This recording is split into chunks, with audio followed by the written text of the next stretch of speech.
En la película Titanic, no verás ningún humo sobre el cuarto embudo del legendario transatlántico, y eso no es un error. En 1911, el año antes de la partida del barco de ensueño, los grandes barcos navegaban principalmente con 4 chimeneas. Las necesitaban para extraer el calor y los vapores de sus enormes calderas. El Titanic fue una verdadera joya de la ingeniería que solo necesitaba 3 chimeneas para funcionar. Así que se agregó una cuarta para el equilibrio y una apariencia más impresionante. La White Star Line creyó que el público se decepcionaría al ver solo 3 chimeneas en el mayor barco de todos los tiempos. Los barcos gemelos del Titanic, el Olympic y el Britannic, también tenían una chimenea falsa cada uno por la misma razón. Pero esta no era completamente inútil, ya que servía para la ventilación. Extraía los humos de los espacios de máquinas en las cubiertas inferiores y de una de las salas generales de primera clase. Un gran embudo de ventilación, en lugar de varios más pequeños, ayudaba a despejar las cubiertas superiores y dejaba más espacio abierto para que los pasajeros disfrutaran de sus paseos. Cuando el Titanic se hundió, las chimeneas, cada una con un peso de 60 toneladas, se fueron al fondo junto con el resto del barco. Fueron hechas extra altas para asegurarse de que los pasajeros no quedaran cubiertos del hollín expulsado. Su altura y peso les permitieron permanecer en posición vertical. La chimenea delantera, seguida por las demás, cayó solo cuando el barco realizó la inmersión final. Esas chimeneas eran mucho más ligeras que la proa, por lo que se desperdigaron entre otros escombros.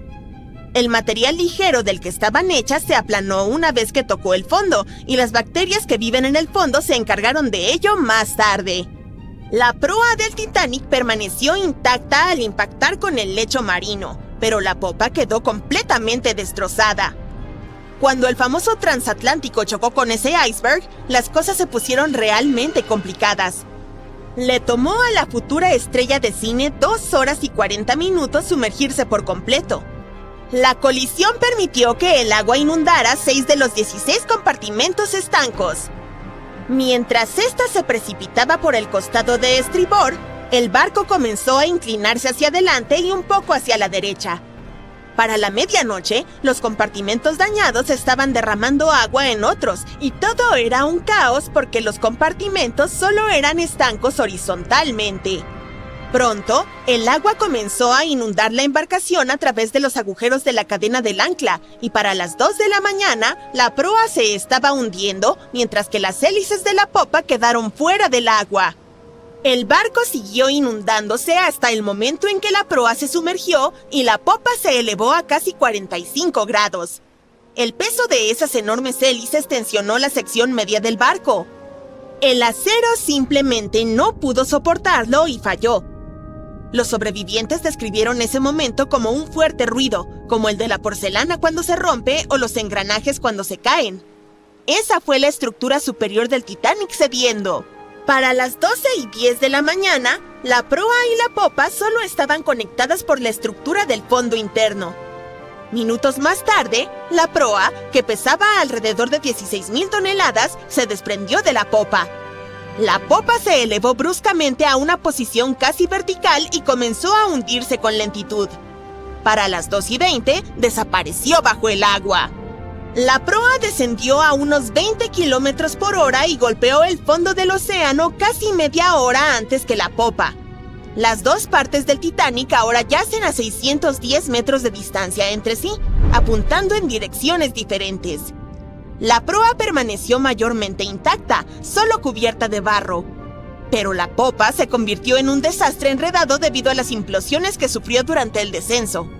El aire atrapado dentro de la estructura simplemente no pudo soportar la creciente presión del agua en las profundidades. Los cohetes de señales jugaron un papel importante en la tragedia del Titanic. Cuando un barco se hunde, se supone que debes lanzar bengalas rojas para señalizar problemas. Pero alguien decidió abastecer al Titanic con bengalas blancas en lugar de las habituales, así que, cuando el barco chocó contra el iceberg, la tripulación disparó las bengalas blancas. El SS Californian pasaba cerca y su capitán sabía que el Titanic estaba en una zona peligrosa de icebergs.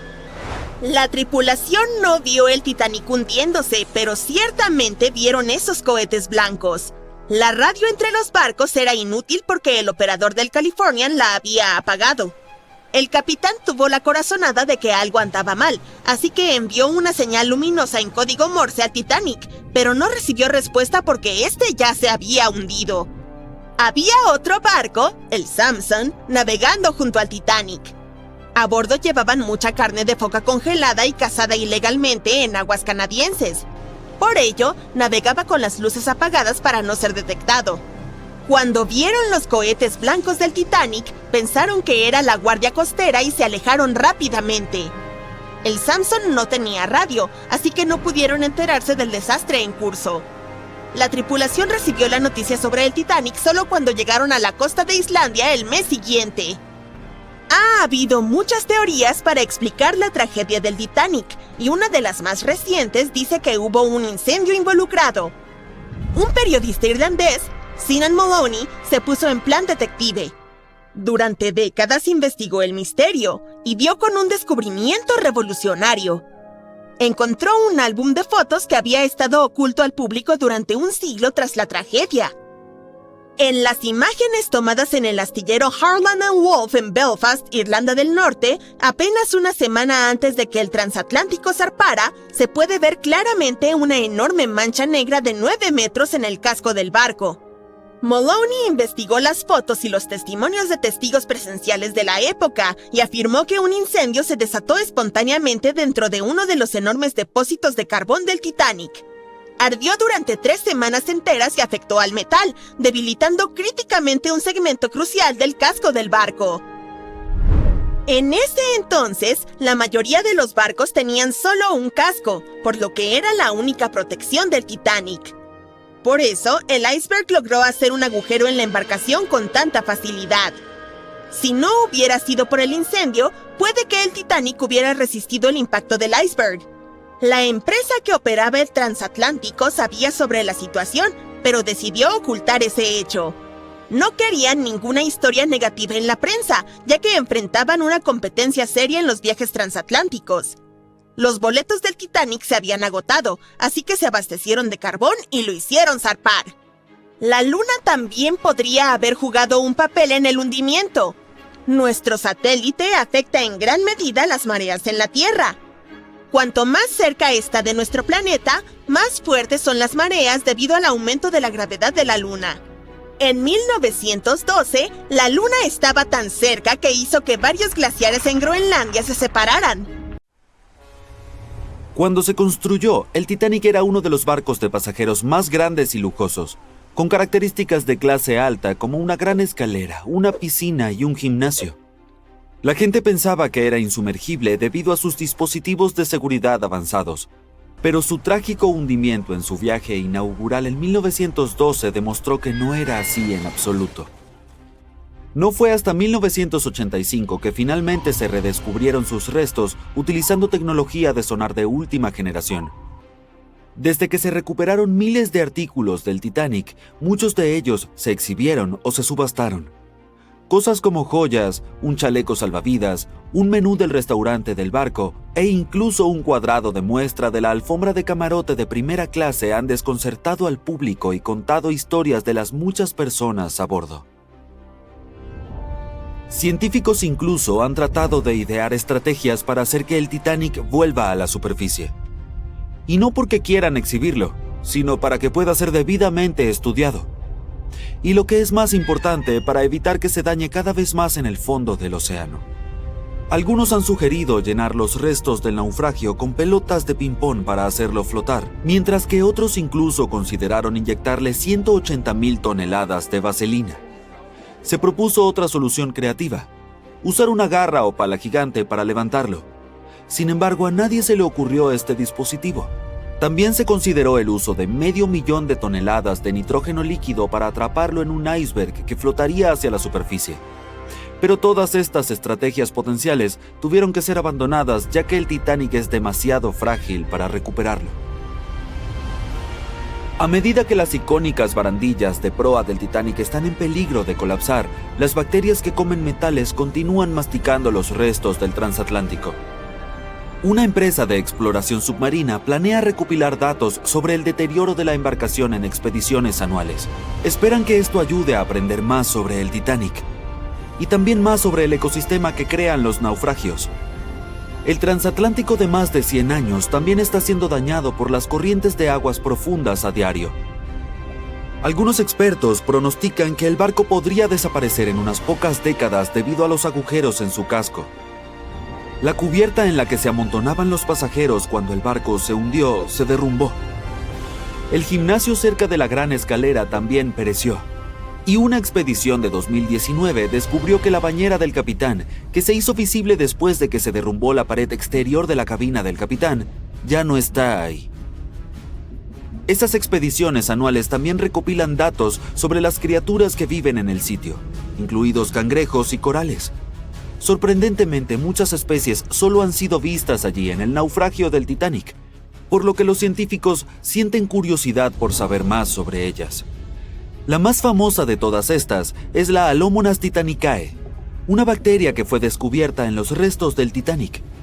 Lo interesante de esta criatura es que puede prosperar en ambientes extremadamente salados. También es resistente a varios antibióticos a diferencia de otros tipos de bacterias.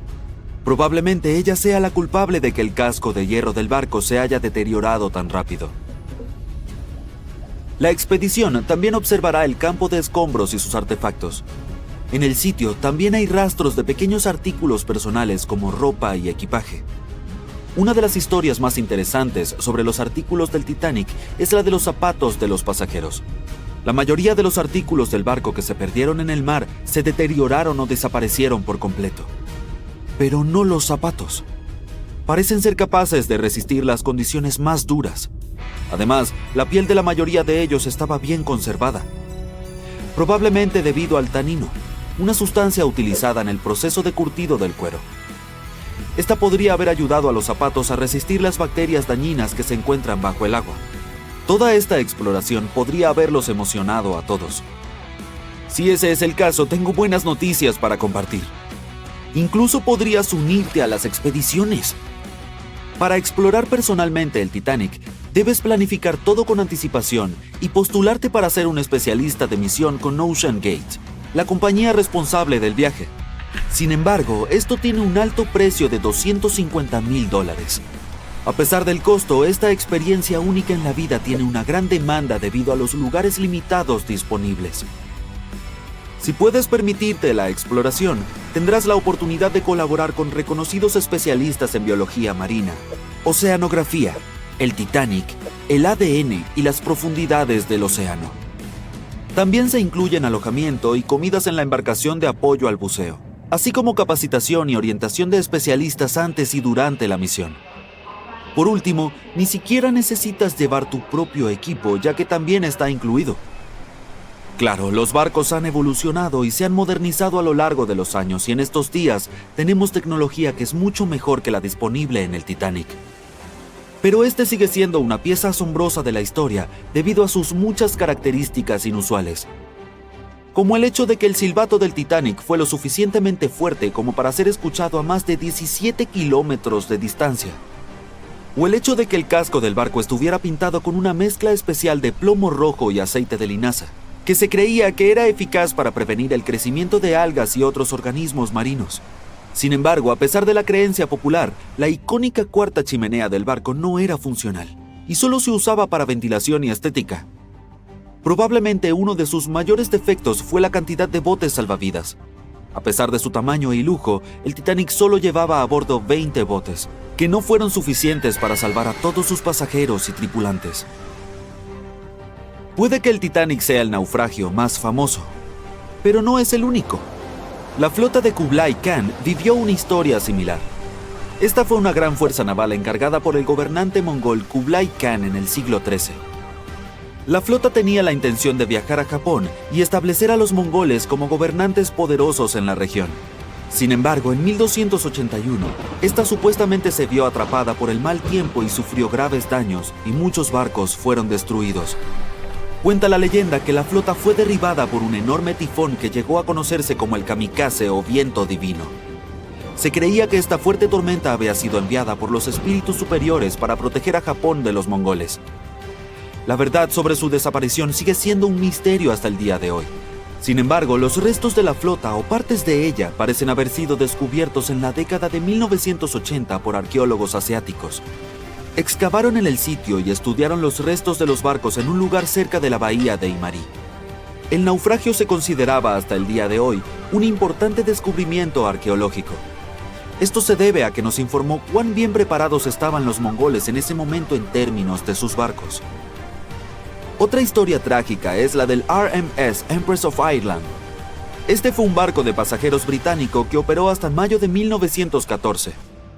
En ese entonces se encontraba navegando de la ciudad de Quebec a Liverpool, pero se topó con el minero noruego SS Stortad en la niebla frente a la costa de Rimouski, Quebec. La colisión hizo un gran agujero en el costado del Empress of Ireland, y el barco comenzó a llenarse de agua y hundirse rápidamente. La tripulación y los pasajeros fueron tomados por sorpresa y muchos no pudieron evacuar a tiempo. En total, 1,012 personas perdieron la vida en el desastre, lo que lo convirtió en una de las peores colisiones marítimas en la historia de Canadá. Los esfuerzos de rescate se vieron obstaculizados por la mala visibilidad y el hecho de que muchos de los botes salvavidas estaban dañados o inutilizables. Solo 465 personas sobrevivieron, y muchas fueron rescatadas por el Stortad, que permaneció en el área a pesar de los daños. Apuesto a que nunca escuchaste esta historia sobre el Titanic. Este enorme transatlántico de lujo partía de Southampton en su primer viaje a Nueva York con más de 2,000 pasajeros y tripulantes a bordo. Te ahorraré los detalles por ahora, ya sabes cómo terminó todo. Dado que hubo muchas cosas que salieron mal durante su corta existencia, algunos no pudieron evitar preguntarse, ¿fue realmente mala suerte o hubo alguna fuerza misteriosa detrás del alboroto? Bueno, para empezar, justo cuando estaba saliendo del puerto, el Titanic casi chocó con otro barco llamado SS New York. ¿Cómo pasó eso? Bueno, 6 remolcadores tuvieron que arrastrar al enorme Titanic hacia el río para que comenzara su travesía. El capitán Smith estaba a cargo, pero seamos sinceros, probablemente necesitaba unas cuantas tazas más de café antes de tomar alguna decisión importante. Entonces, mientras el Titanic avanzaba rápidamente ocupándose de sus propios asuntos, pasó junto a los barcos New York y Oceanic. El Titanic decidió girar a la izquierda, pero la succión fue demasiado para el pobre New York. Comenzó a desviarse hacia el Titanic. El Oceanic se inclinó tanto que su pasarela golpeó el agua como una zambullida en la piscina. Afortunadamente, el capitán de uno de los remolcadores estaba allí para salvar el día. Usó su confiable megáfono para llamar al Vulcan al lado del estribor del Titanic para que recogiera a algunos miembros de la tripulación. Luego notó que el New York estaba en problemas y actuó rápidamente. Lanzó una línea para frenarlo. El capitán del Titanic probablemente se estaba rascando la cabeza preguntándose cómo manejar barcos tan grandes como el Titanic. Eso se debe a que recientemente había comenzado a experimentar la navegación en barcos más grandes. Eso estuvo cerca, ¿verdad? Bueno, eso era solo parte de la historia. Como resulta ser, la enorme lista de desgracias podría haber comenzado incluso antes.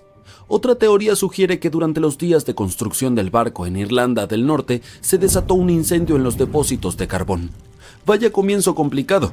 Si esta información es correcta, entonces el casco del barco podría haberse visto afectado por el incidente antes de zarpar. Los seguidores de esta teoría afirman que un incendio surgió dentro de uno de los grandes búnkeres de carbón del Titanic y realmente dañó un segmento importante del casco del barco. Algunos aseguran que incluso hay evidencia fotográfica que lo respalda. Se encontraron un montón de fotos que documentan cómo se construyó y preparó el barco para su viaje inaugural y mostraba una marca negra significativa en el exterior del casco del Titanic. Curiosamente, esta estaba muy cerca de donde el iceberg impactó durante aquel frío abril. Ahora sé lo que estás pensando. Esta teoría podría sonar descabellada, pero la mayoría de estas personas han estado recopilando información sobre el Titanic durante décadas y están convencidas de que esto es lo verdadero. Incluso creen que el incendio comenzó mucho antes del día en el que el Titanic partió para su viaje inaugural, aproximadamente 3 semanas antes. ¿Por qué se pasó por alto esto? Pues principalmente por temor a la mala prensa.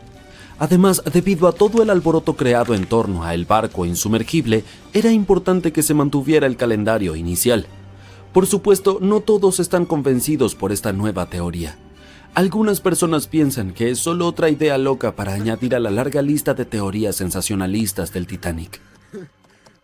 ¿Qué pasaría si te dijera que incluso había rumores sobre una parte de un antiguo sarcófago egipcio a bordo? ¿Podría eso haber tenido algo que ver con el trágico final del Titanic? Algunos realmente creen que sí. Déjame contarte la historia de la momia de la mala suerte. Es un relato que te pondrá la piel de gallina. Ya en el siglo XIX, este antiguo artefacto egipcio, concretamente la tapa de un sarcófago de la momia, fue trasladado a Europa. Y tan pronto como llegó empezaron a suceder cosas extrañas. Ahora bien, algunas de las historias pueden estar un poco exageradas, pero según los periodistas, algunas de ellas eran realmente ciertas. Los rumores despertaron el interés de un escritor británico, quien más tarde pasó meses investigando el caso de la momia y sus supuestas historias relacionadas. Planeaba escribir un artículo desmintiendo los mitos, pero descubrió que todos eran demasiado reales. Desafortunadamente nunca llegó a terminar su trabajo porque falleció de repente. Otros creían que la urna de la momia estaba vigilada por elementales egipcios. Advirtieron a otros que no se metieran con el artefacto. La historia de la urna de la momia es igual de espeluznante.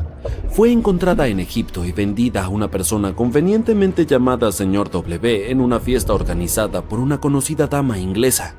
Cuando la urna llegó a Inglaterra, fue entregada a la hermana del Señor W, quien inmediatamente sufrió pérdidas financieras y otros problemas. Un fotógrafo que tomó una foto de la urna afirmó haber capturado el rostro de una mujer viva en la película. El sarcófago de la momia finalmente terminó en el Museo Británico y todavía se encuentra allí hoy en día. Sin embargo, los rumores dicen que estaba a bordo del Titanic y fue responsable de su hundimiento. Pero no creas todo lo que escuchas. Algunas fuentes afirman que el sarcófago nunca salió del Museo Británico y que el rumor fue iniciado por un periodista llamado William Stead. En realidad era un pasajero del Titanic y supuestamente les contó a sus compañeros de viaje sobre la desafortunada momia antes de que el barco se hundiera. ¿Eso es lo que ocurre cuando desafías al destino? Lo dudo seriamente, pero te hace pensar, ¿verdad? Se pone aún más extraño, créeme. Aproximadamente 50 pasajeros se acobardaron antes de que el barco zarpara y se negaron a abortar el Titanic en el último minuto, aunque eso significara perder el costo del boleto. Simplemente tenían un muy mal presentimiento sobre todo el asunto, e incluso un astrólogo irlandés advirtió contra hacer el viaje en el Titanic. Dudo que haya visto un enorme iceberg oculto en las estrellas, pero ciertamente contribuye al misterio que rodea a esta embarcación. ¿Y sabes qué es aún peor? El hecho de que los binoculares del barco que podrían haber ayudado a evitar la colisión con el iceberg estaban guardados bajo llave. Aparentemente esos binoculares podrían haber sido utilizados por los vigías esa fatídica noche. Pero adivina qué, la llave la tenía David Blur, un oficial que desafortunadamente fue removido de la tripulación antes de la partida del barco. Pobre hombre, es probable que ni siquiera supiera lo que estaba guardando. Ahora, algunos historiadores piensan que si esos binoculares se hubieran usado, el iceberg podría haberse avistado antes. Pero oye, no vamos a señalar culpables aquí. Otros argumentan que no habría hecho ninguna diferencia. Quién sabe, tal vez el vigía estaba demasiado ocupado mirando las estrellas para notar un enorme iceberg frente a ellos. Pero en serio, ¿qué estaban pensando? Guardar bajo llave los binoculares en un barco tan grande es como olvidar empacar protector solar para un viaje a la playa. Además, el barco podría haber estado yendo un poco demasiado rápido. Ahora sé lo que estás pensando. ¿Por qué tenía tanta prisa el capitán? Bueno, aparentemente, el buen capitán Smith estaba tratando de vencer a su hermano mayor, el Olympic, en una carrera para ver qué barco podría cruzar el Atlántico más rápido. Supongo que tenía una especie de rivalidad fraternal o algo así. Pero aquí está el asunto. Aunque había advertencias sobre icebergs en la zona, el Titanic simplemente continuó avanzando a toda velocidad. O sea, vamos muchachos, no es ciencia espacial. Si sabes que hay icebergs alrededor, tal vez deberías reducir un poco la velocidad, ¿verdad? Y luego, cerca de la medianoche del 14 de abril de 1912, el Titanic chocó contra ese iceberg y se hundió en el Atlántico Norte. También es famoso por tener apenas 16 botes salvavidas y 4 botes plegables a bordo.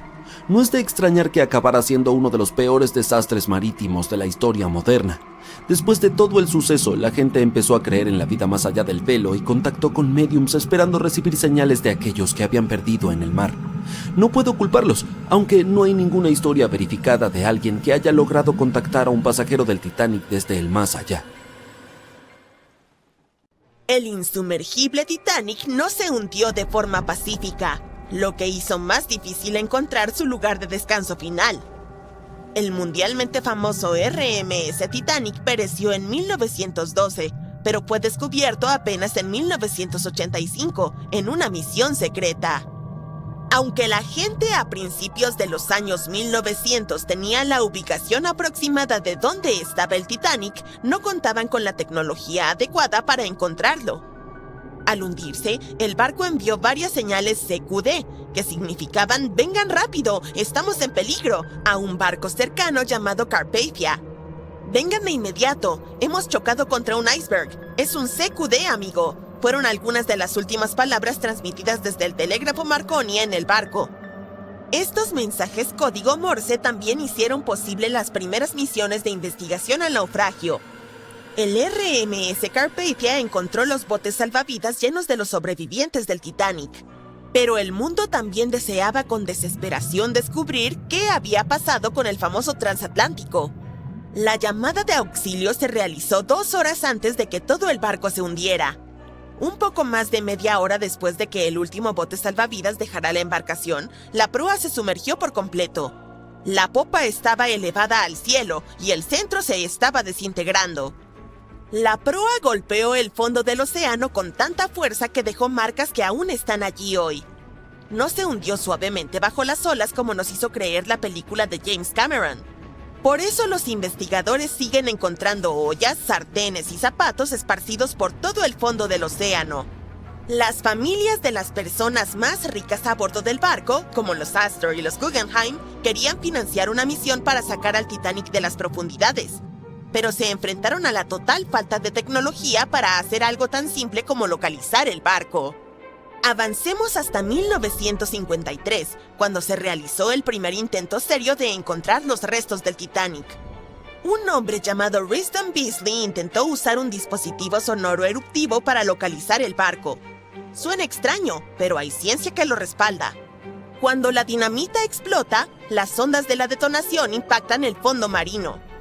Con la ayuda de sonares, los científicos podrían determinar si había algo sólido en el fondo del océano.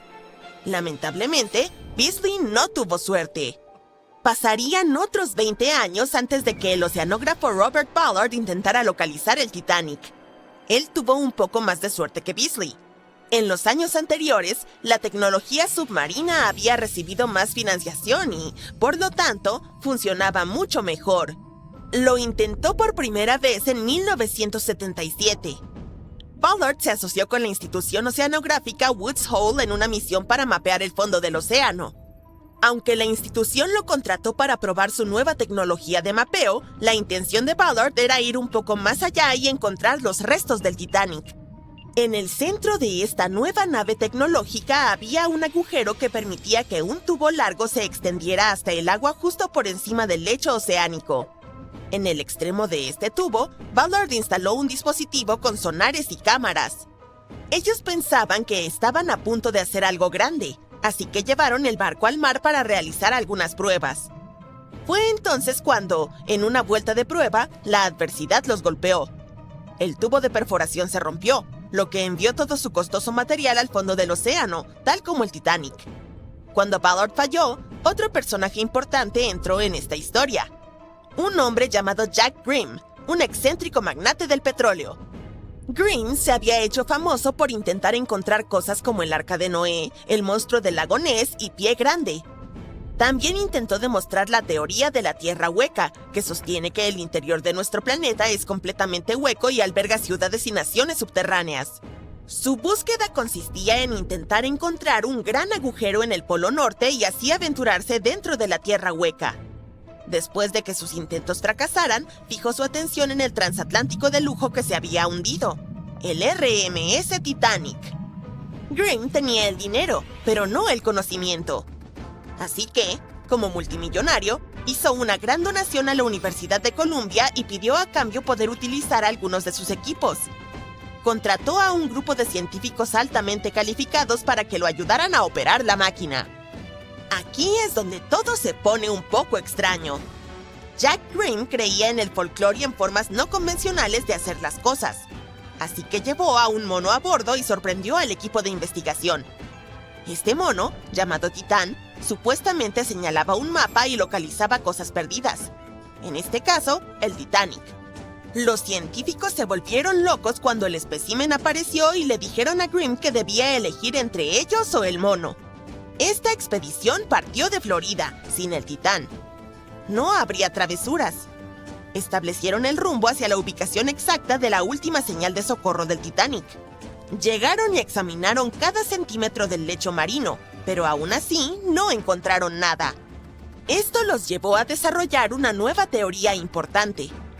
Podría ser que el capitán del Titanic hubiera proporcionado coordenadas incorrectas sobre la ubicación del barco.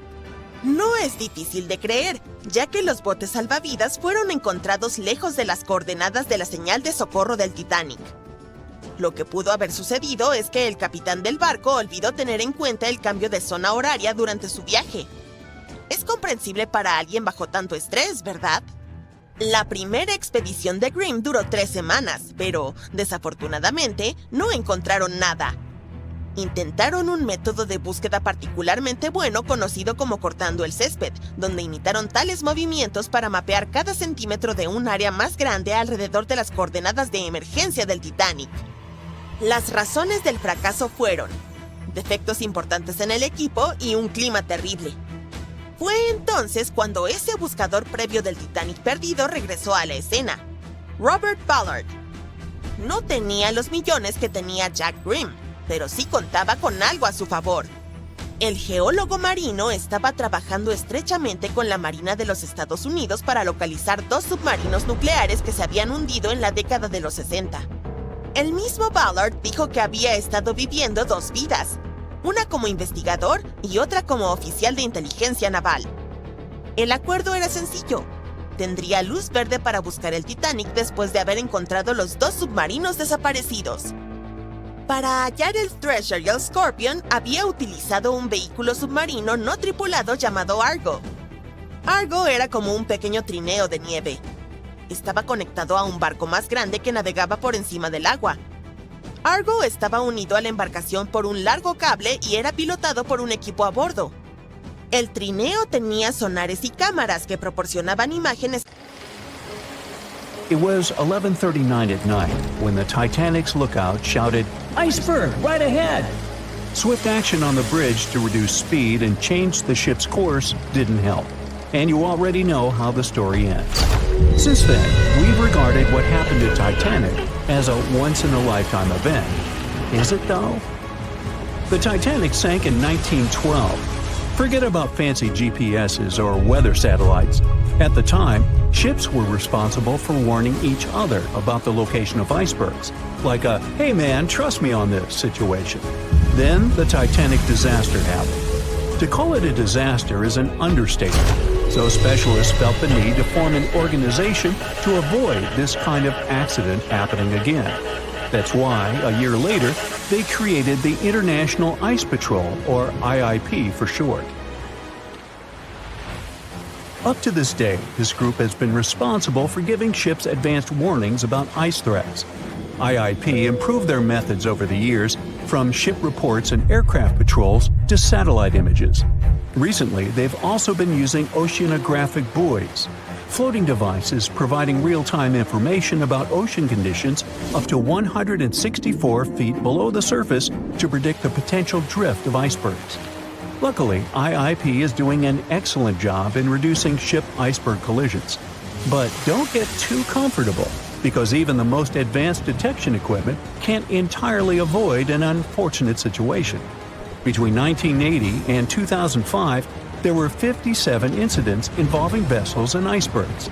And the chilling truth is that today's ships are more likely to run into an iceberg than the Titanic was. Studies have shown that 1,038 icebergs crossed the area where the Titanic sank back in 1912. You might think that's a lot, but scientists say it's not really a big deal. I mean, yeah, it's on the higher side, but there have been 14 years with even more iceberg activity since then.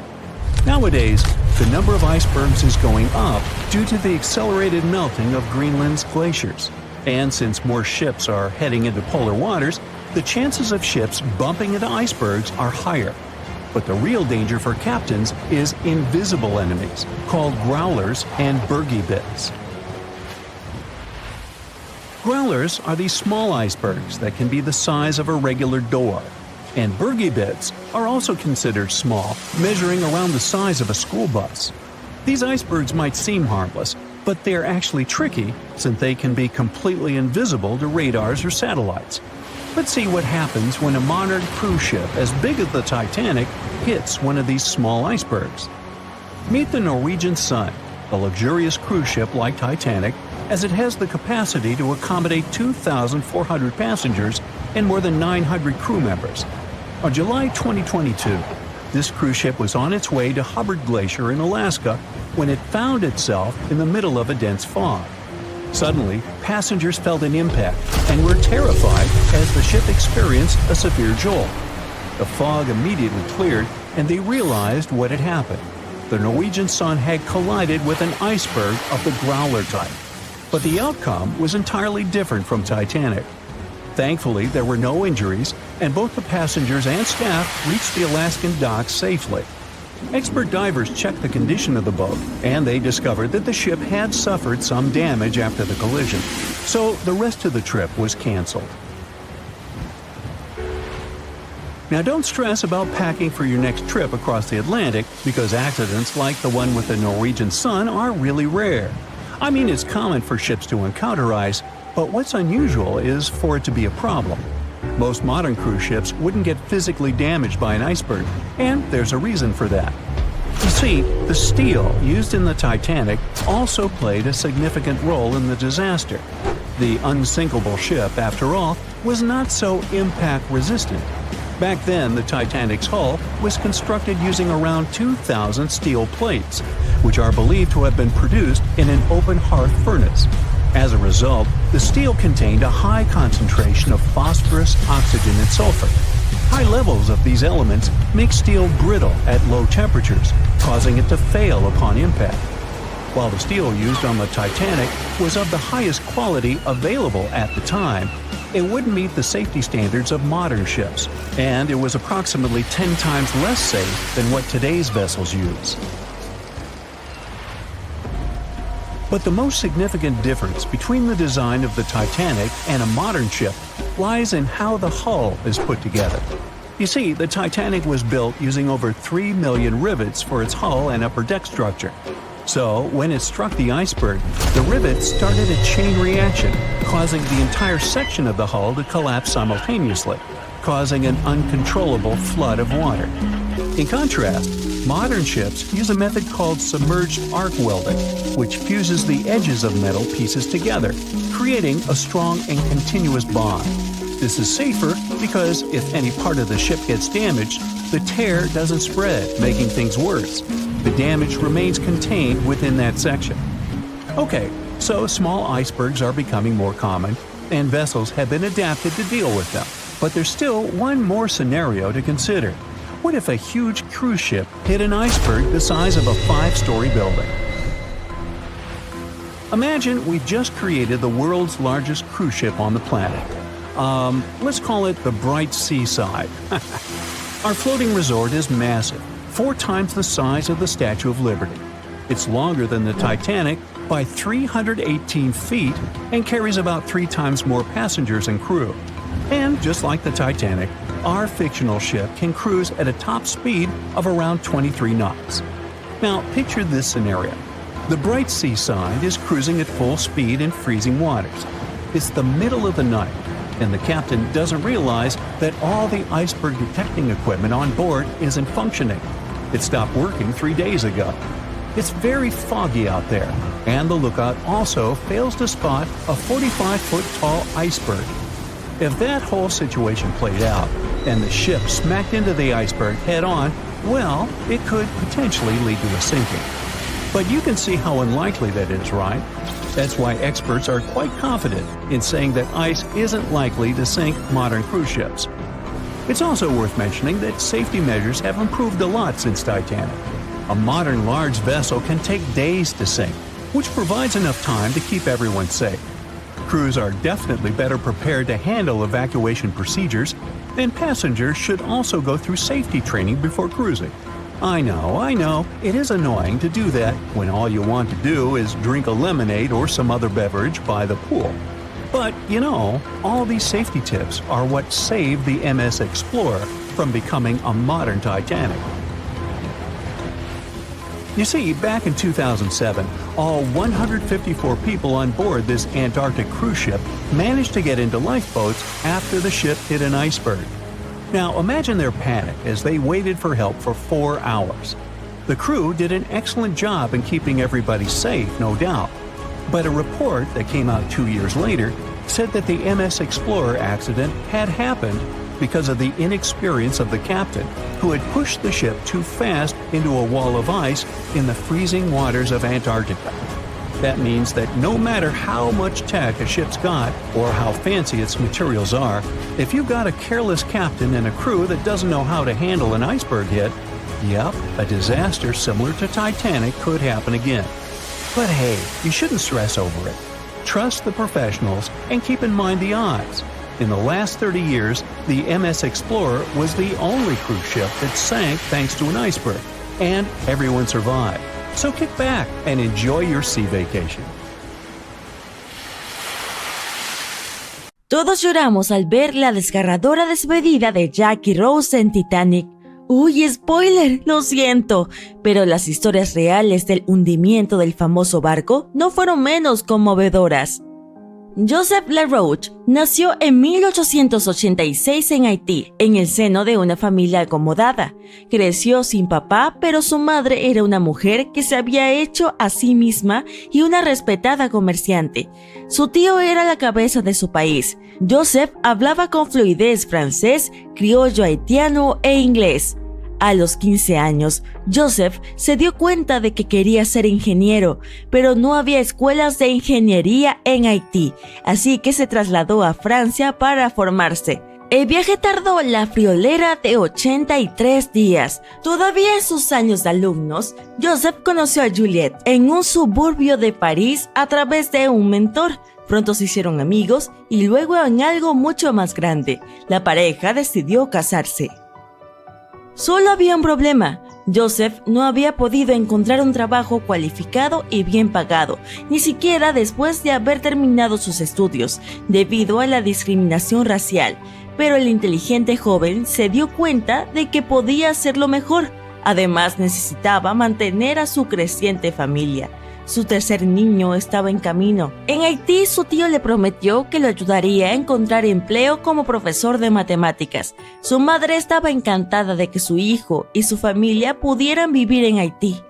Les compró billetes de primera clase para el transatlántico francés La France, como regalo de reencuentro, pero esa embarcación tenía normas muy extrañas que separaban a los padres de sus hijos en las comidas. Los LaRoche no querían abandonar a sus niños y hacerlos sentir tristes en un viaje a través del océano. Así que decidieron cambiar sus billetes de primera clase para el La France por unos de segunda clase para el viaje inaugural del RMS Titanic.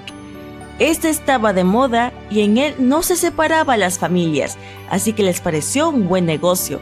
Planeaban cambiar a otro barco en Nueva York que los llevaría directamente a su destino en Haití. La familia embarcó en el Titanic el 10 de abril de 1912 en Cherburgo. Disponían de 3 días para disfrutar de los lujosos camarotes, un comedor, una biblioteca y 3 cubiertas de paseo al aire libre a disposición de los pasajeros de segunda clase. Juliette envió una carta a su padre desde la última escala del Titanic en Queenstown, Irlanda. En ella le contaba que estaban más que contentos con el alojamiento. Tenían 2 literas en su camarote y un sofá que se convertía en cama para los miembros más jóvenes de la familia. La familia hizo amistad con unos simpáticos copasajeros con los que habían viajado desde París. Creía que eran los únicos franceses a bordo, así que se sentaron juntos a comer. Juliette mencionó que habían pasado tiempo juntos en la cubierta del transatlántico. También escribió que la gente de a bordo era amable, aunque algunas fuentes afirman que la familia había sido blanco de muchas miradas maliciosas, chistes y comentarios.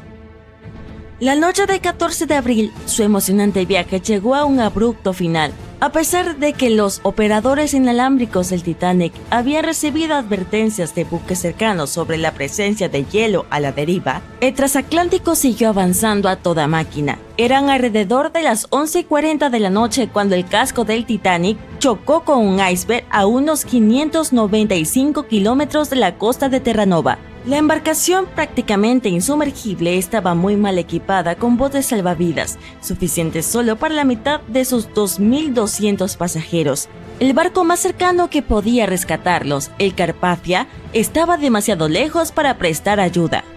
Un camarero despertó a los LaRoche y los llevó a los botes salvavidas, según recordó Juliette más tarde. Como no hablaba inglés, todo lo que estaba ocurriendo le parecía aún más aterrador. Poco después de medianoche, la tripulación recibió la orden de dar prioridad a las mujeres y a los niños a la hora de embarcar en los botes salvavidas. Juliette recordó más tarde que se había desatado un pánico terrible porque la gente se empujaba para conseguir un asiento en ellos. En algún momento, sintió que habían apartado a su hija mayor y la habían arrojado al abismo. Minutos después, se había unido a su Simón en el mismo vacío. Así pues, Juliette, embarazada, y sus 2 hijas consiguieron lugar en el bote salvavidas número 14, pero tuvieron que despedirse de Joseph mientras la embarcación se adentraba en el mar. Él envolvió a Juliette con su abrigo y prometió subir a otro bote salvavidas para volver a verla a ella y a sus hijas en Nueva York. Joseph LaRoche, de 25 años, no consiguió ser fiel a su palabra. En un par de horas, el Titanic se hundió bajo las aguas, llevándose la vida de casi 1.500 personas con él. Joseph fue una de ellas. Juliette y las niñas formaban parte de los 700 supervivientes que fueron rescatados por el transatlántico Carpathia varias horas después. Cuando llegaron a Nueva York, buscaron entre la multitud con la esperanza de volver a ver a Joseph. Cuando se hizo evidente que no lo encontrarían, les llegó el momento de decidir qué hacer y a dónde ir. Sin tener ningún conocimiento de inglés ni dinero, ya que este se había hundido con el barco, Juliette consiguió sobrevivir en América solo 3 semanas y después no tuvo más remedio que volver a Francia.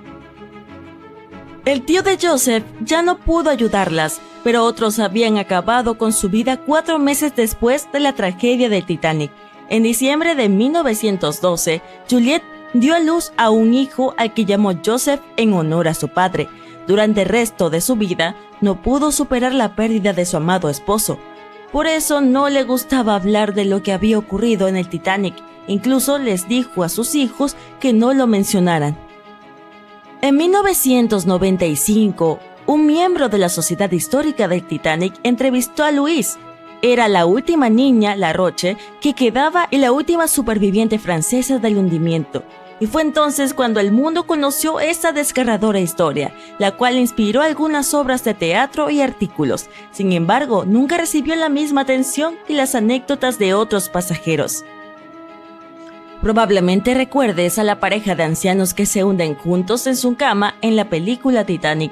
Esta fue inspirado por Isidor y Aida Strauss. Ambos nacieron en Alemania y emigraron a Estados Unidos cuando eran niños. Se conocieron en Nueva York y se casaron 5 años después.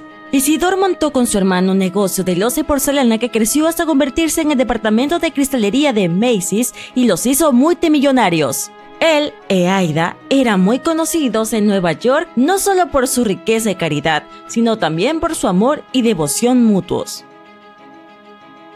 En 1912, la pareja decidió huir del invierno neoyorquino y se dirigió a Europa. Para entonces ya llevaban 40 años casados. A principios de abril, les llegó la hora de embarcar de vuelta a su hogar en Nueva York. Normalmente viajaban en enormes transatlánticos alemanes, pero en aquella época no pudieron resistirse al bombo y platillo de todo el mundo hablando del nuevo transatlántico de lujo, el RMS Titanic. Así fue como acabaron en una de las suites privadas de primera clase de la parte superior del barco. El matrimonio Strauss pasaba las noches cenando frente a una orquesta en directo en un salón lleno de muebles de lujo y costosos paneles de madera. La noche del 14 de abril, Un chavo está remando cuando de repente una ballena gigante aparece detrás de él. Abre su enorme boca y se lo traga entero en cuestión de segundos. Todo se oscurece y lo único que siente es una textura babosa y pegajosa en su piel. Él piensa, bueno, creo que hasta aquí llegué. Pero no fue así. Lo que suena como algo sacado de una pesadilla le pasó de verdad a Adrian Simancas, de 23 años. Estaba pasándola bien en un bote pequeño en la Patagonia, Chile, cuando de pronto sintió que algo lo jalaba hacia abajo. En solo un segundo, se dio cuenta de que estaba dentro de la boca de algo. Pensó que era una orca, o peor, un aterrador monstruo marino. Pero ahora sabemos que en realidad fue tragado por una ballena jorobada. Lo primero que notó fue esa textura babosa rozándole la cara. Lo único que veía era un azul oscuro, probablemente el interior del estómago de la ballena, y destellos blancos, tal vez por la luz cuando la ballena finalmente abrió la boca. Después de darse cuenta de que estaba atrapado al estilo Pinocho, Adrian empezó a luchar por su vida. Necesitaba encontrar una salida rápido, pero al mismo tiempo, otro pensamiento lo atormentaba. No tenía idea de qué tan profundo lo había llevado la ballena. Aunque lograra escapar, no había garantía de que pudiera aguantar la respiración lo suficiente para llegar a la superficie. Por un momento aceptó su triste destino, pero entonces la ballena abrió la boca y lo lanzó hacia arriba. Apenas tuvo 2 segundos para reaccionar antes de salir a la superficie. Fue entonces cuando se dio cuenta de que la ballena no se lo había tragado realmente. Todavía había esperanza. Su padre, del Simancas, había estado remando cerca y logró capturar el momento exacto en video. Incluso mientras veía la aterradora escena, no dejaba de gritar palabras de ánimo. Básicamente intentaba mantener la calma de su hijo gritando, ¡Tranquilo! ¡Tranquilo! Su padre le seguía diciendo que se agarrara del kayak, que se mantuviera a flote mientras la ballena nadaba detrás de él. Después de unos momentos tensos en el agua, Adrian logró llegar al kayak de su padre y recibió la ayuda que necesitaba. Juntos, regresaron a la orilla sanos y salvos. Ahora, al ver el video, su padre admite que en ese momento no se había dado cuenta de lo enorme que era la ballena. No se sabe el tamaño exacto de esa ballena en particular, pero las jorobadas pueden medir hasta 16 metros de largo y pesar alrededor de 40 toneladas. Para Adrian, esos aterradores segundos se sintieron como una eternidad, pero en realidad, toda la escena duró unos 3 segundos. Hoy siente que tuvo una segunda oportunidad en la vida después de ser escupido. Pero siendo honestos, no es que la ballena haya sido amable, ni fue pura suerte. La verdadera razón por la que escapó tan rápido es mucho más simple. Las ballenas jorobadas no pueden tragar humanos. Las jorobadas sí tienen bocas enormes capaces de meter fácilmente a un humano, midiendo unos 3 metros de ancho. Pero por suerte para nosotros, tienen gargantas muy angostas, del tamaño de una tubería casera. Y eso es porque se alimentan principalmente de criaturas marinas pequeñas, como camarones, sardinas y anchoas. Incluso peces más grandes como el atún serían un enorme reto para ellas. Así que sería físicamente imposible que digirieran un kayak grande y a un humano entero. Además, no tienen dientes para triturar nada. Es como si nosotros intentáramos comernos un carro. Simplemente no funciona por más que lo intentemos. Así que la ballena probablemente recogió a Adrian por accidente, si eso sirve de consuelo. Verán, las jorobadas se alimentan mediante un proceso llamado alimentación por filtración. Tragan enormes bocados de agua de mar llenos de crustáceos y peces pequeños. Luego filtran el agua a través de sus barbas y se tragan lo que queda. Durante este proceso, no siempre saben o ven exactamente qué hay en su camino. En resumen, las ballenas nunca atacarían a un humano a propósito, y la única forma de terminar en su boca es estar en su ruta de alimentación. Y así fue como Adrian fue recogido sin querer junto con el kayak y la comida de la ballena. Pero pensemos en un escenario diferente. ¿Qué tal si Adrian hubiera sido tragado por una especie con dientes, como una orca o una ballena picuda? Es cierto que estas ballenas tienen gargantas mucho más grandes, ya que cazan presas mayores como peces, calamares y a veces hasta focas.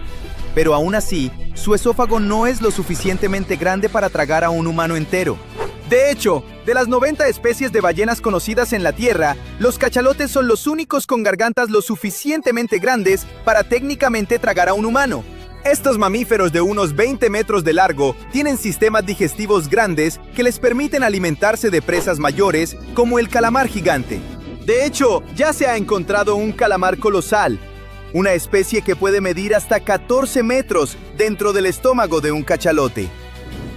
Así que aunque es físicamente posible, hay una probabilidad de 1 en 1000 millones de que un cachalote trague a un humano. Y eso es principalmente porque estos encuentros son muy raros. Los cachalotes se encuentran en todo el mundo, pero estas criaturas buceadoras viven principalmente en mar abierto, pasando tiempo a profundidades de más de 3000 metros. Volviendo a la historia de Adrian, su accidente ocurrió en la superficie y su papá lo ayudó a ponerse a salvo. Pero accidentes así no solo pasan cerca de la superficie, de hecho, pueden ocurrir en las profundidades del océano donde nadie puede verte.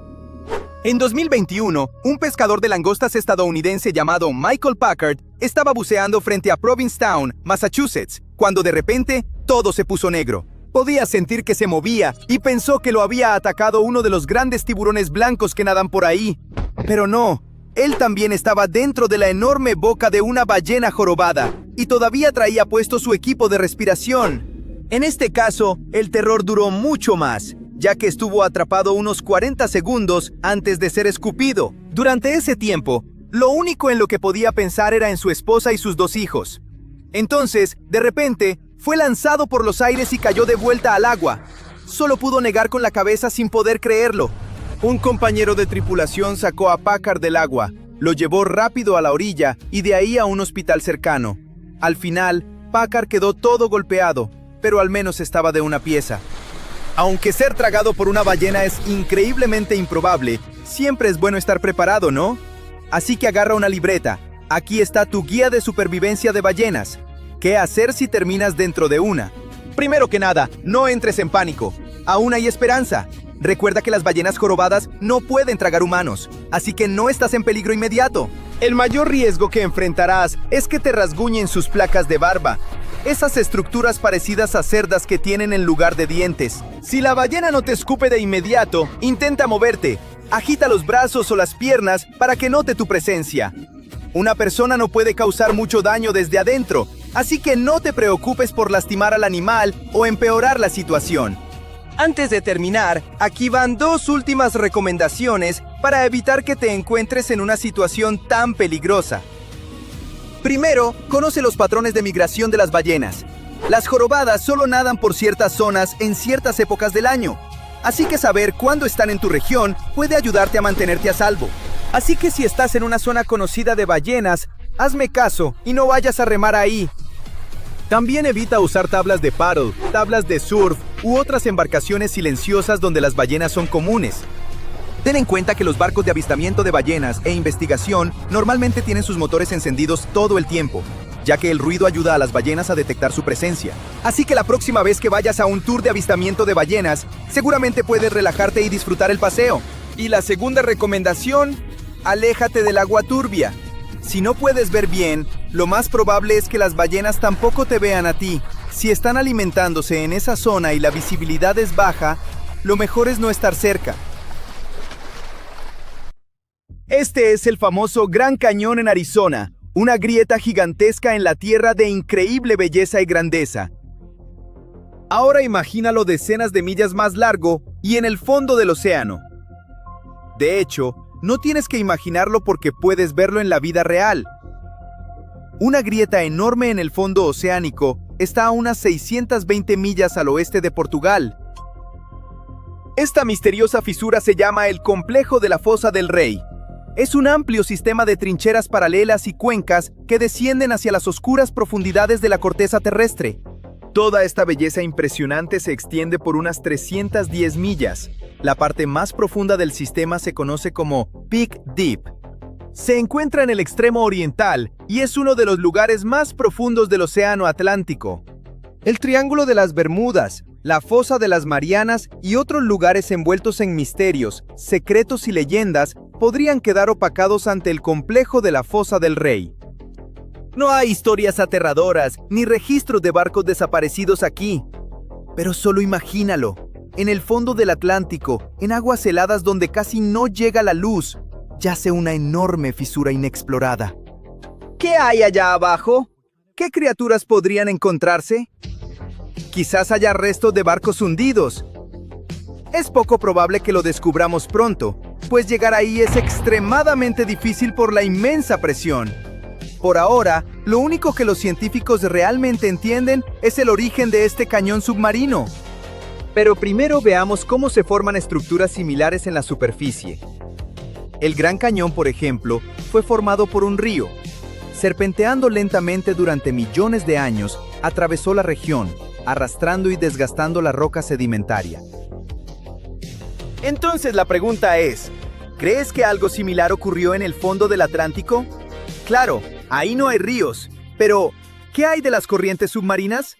¿Podrían haber creado una fisura oscura tan enorme que penetra profundo en la corteza terrestre? Pues en realidad no.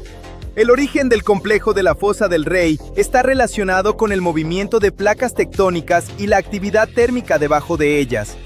Pero, ¿cómo determinaron los científicos la causa? La fisura está en aguas profundas, en completa oscuridad, pero eso no fue problema para los investigadores. Navegaron al sitio en un buque de investigación y usaron un potente sistema de sonar para crear un mapa detallado de la zona.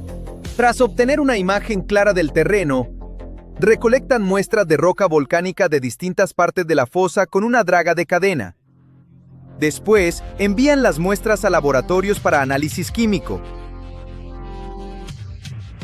Todos estos datos ayudan a los científicos a descubrir que entre 37 y 24 millones de años atrás, esta parte del Atlántico Norte se convirtió temporalmente en una zona limítrofe entre las placas tectónicas europea y africana.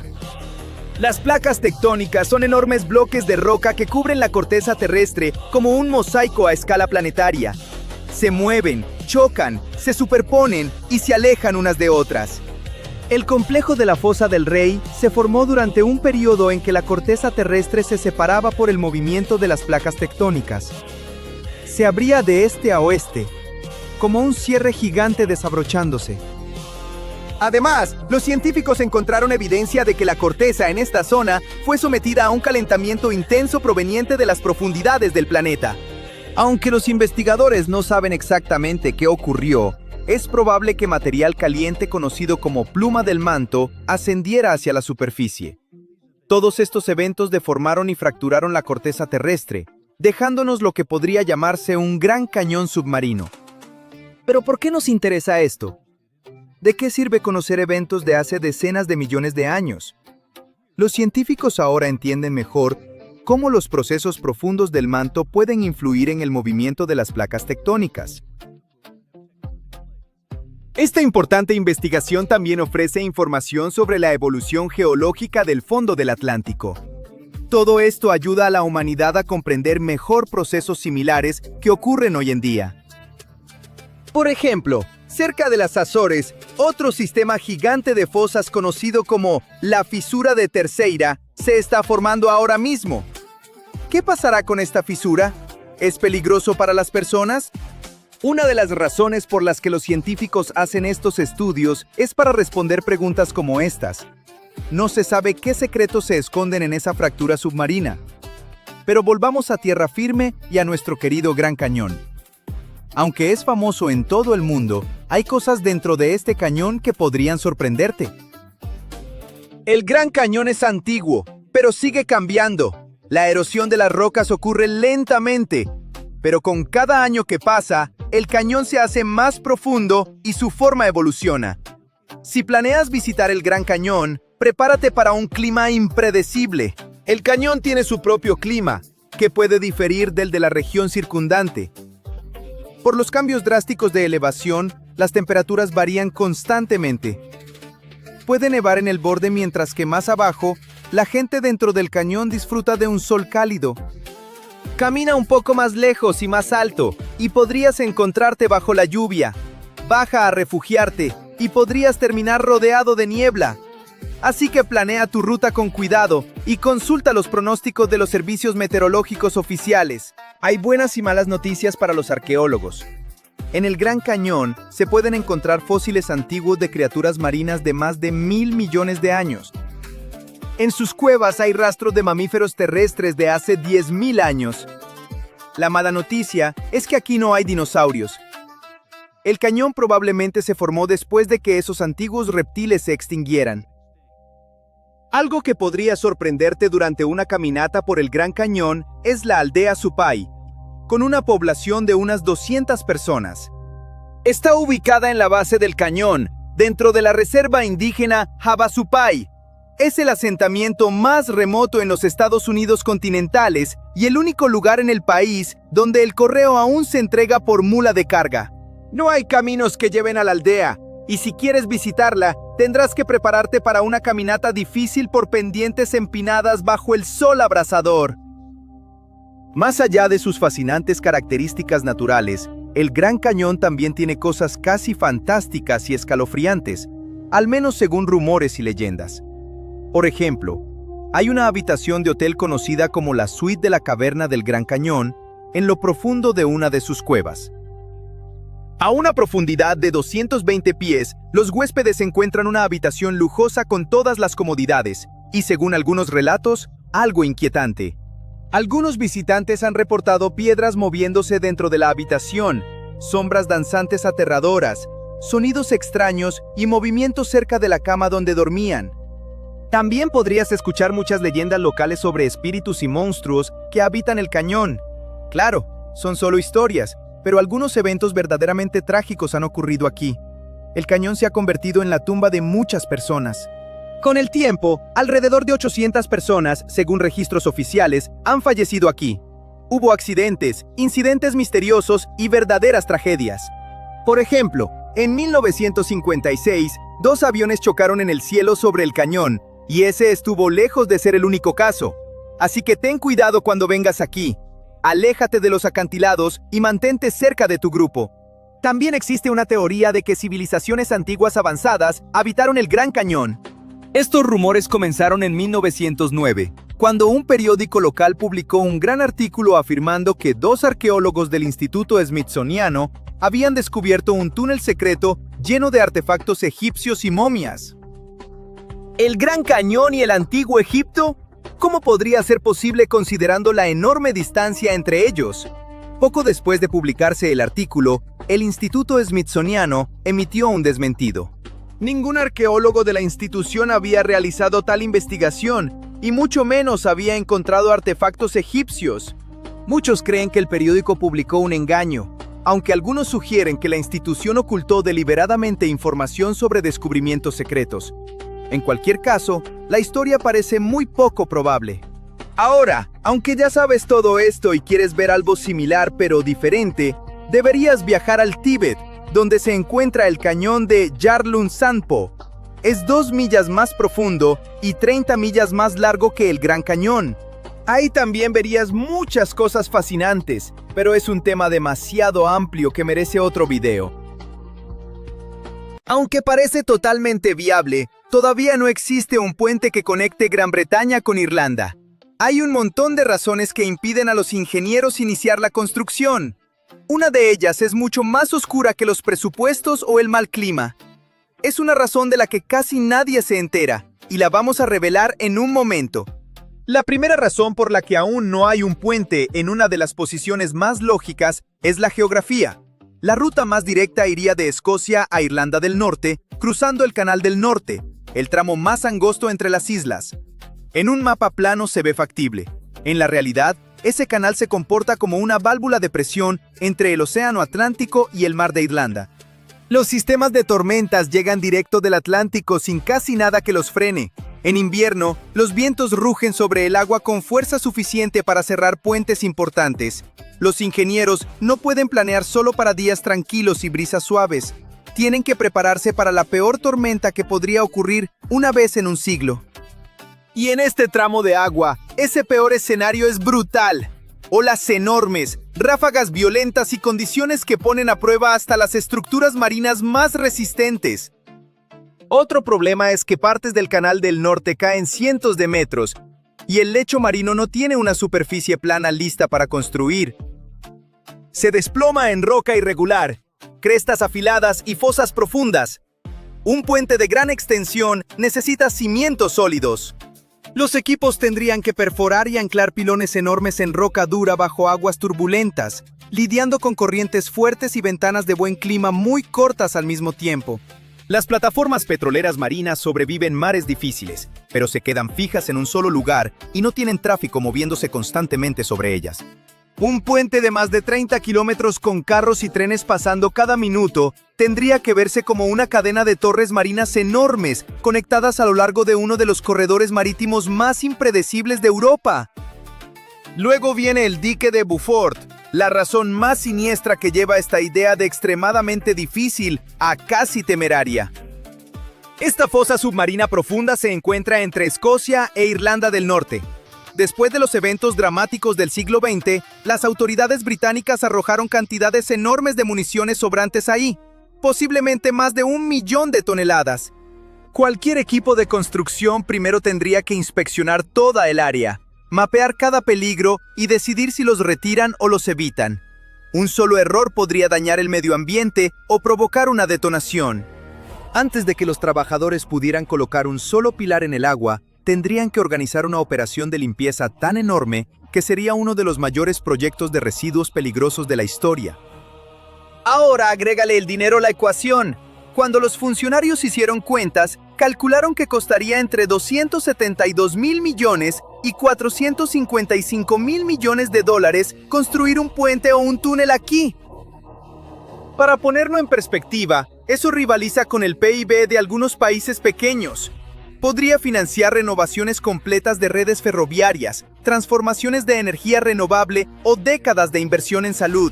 Los países no gastan esa cantidad de dinero a menos que sepan que tendrán un retorno económico, y no parece que la demanda de tráfico aquí vaya a cubrir el gasto.